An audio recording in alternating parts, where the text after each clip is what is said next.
السلام عليكم ورحمة الله. مين قال إن الصوبيا تبقى في رمضان بس؟ كل سنة وأنتم طيبين. احنا داخلين على الصيف وعلى الحر، فإن شاء الله المشاريب دي بتبقى حلوة في الصيف وكمان غنية ومفيدة جدا.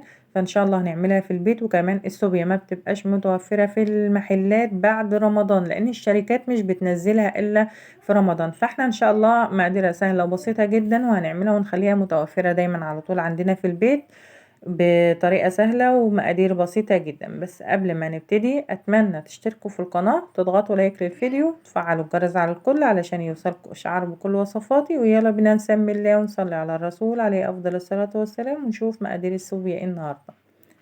مقاديرها سهلة وبسيطة جدا. عندي هنا سكر، لبن بودرة، كريم شانتيه خام، والمكون ده بقى اللي هو هيديكي طعم الصوبيا، بنجيبه من عند العطار. تمام كده. الحبة دول ب5 جنيه. ف... وهقولك ايه البديل بتاعهم لو مش متوفرة دي عندكم. تمام كده.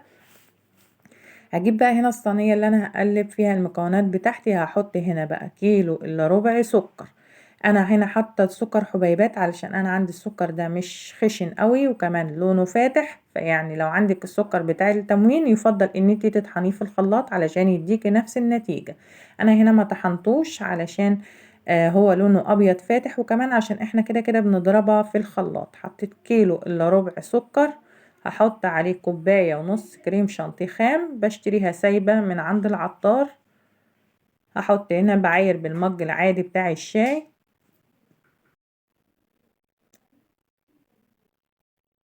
كده عايرت كوباية، هعاير نص كوباية كمان، يبقى حطيت كيلو الا ربع سكر، كوباية ونص كريم شانتيه خام.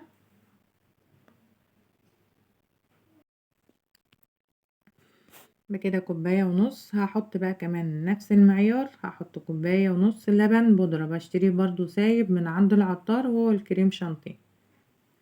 انا هنا عمل معايا كوباية وربع، يفضل انت حطي كوباية ونص علشان المقادير تطلع معاكي مظبوطة. تمام كده.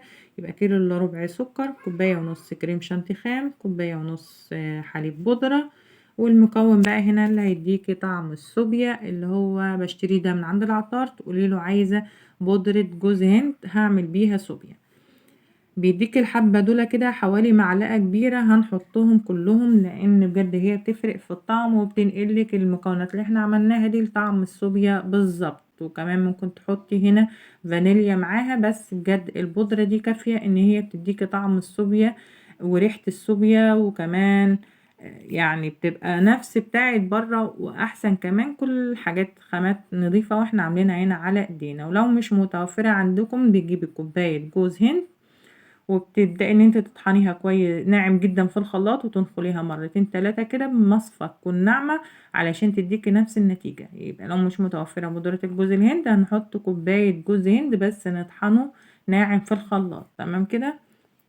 بقلبها بقى كويس لحد كله ما يختلط مع بعضيه وتبقى معايا بالشكل ده. بجد ريحتها جميلة جدا. ان شاء الله تجربوها وتنال اعجابكم. بجيب بقى البرطمانات بتاعتي تكون متعقمة وتكون ناشفة بالشكل ده، وابدأ اعبيها واحتفظ بيها في ظرفة المطبخ عادي. وقت الاستخدام بنجيب ونحط وخلاص على كده.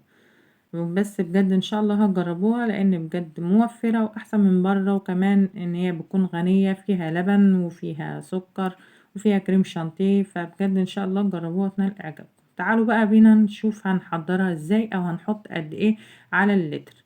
هحط هنا لو ما عندكيش لبن بتتعمل بمية عادي. انا مش في الغالب بعملها بلبن. متوفر لبن بعمل، مش متوفر خلاص على كده. تمام كده. عشان بس يعني ايه ما تقلوش على نفسكم. انا هنا حطيت ميه ساقعه الاول وحطيت عليها هنا كوبايه لبن. يعني انا هحط على اللتر، هحط طبعا هي فيها سكر. حد يقول لي فيها سكر، فطبعا هي مش بتبقى مسكره او احنا بنبقى نحط ده مسكر. هحط 5 معالق سكر على اللتر، وهحط 3 معالق كبار من بودرة الصوبيا. يبقى بحط على اللتر 3 معالق كبار من بودرة الصوبيا. انا هنا طبعا مش ماليه الخلاط قوي، حطيت بقية المية هنا في الشفشق وقطع تلج علشان لو مليت الخلاط على الاخر هيتكب مني. يبقى انا حطيت على اللتر 3 معالق كبار من بودرة الصوبيا، وحطيت هنا السكر بقى حسب الرغبة، وبنبدأ إن إحنا نحط التلج في الكوبايات بقى بالشكل ده، وباوريك البرطمان إن أنا تالت مرة أحضّر منه من بعد ما عملته، لإن أنا بعد ما عملته وصورته في نفس اليوم التصوير ما ضبطش معايا، فجيت تاني يوم عِدت التصوير وعملت تاني، عشان بس يعني ما حدش يتهيأ له إن أنا عاملة عليات البرطمان في الشفشق اللي إحنا بنصُبّه ده، لأ إحنا حطيت 3 معالق على اللتر، يبقى أنت هتحط 3 معالق وحطيت 5 معالق سكر، وهنا السكر حسب الرغبة، ممكن ما تحطيش خالص، ممكن تحطي، دي أذواق وبراحتكم، تمام كده.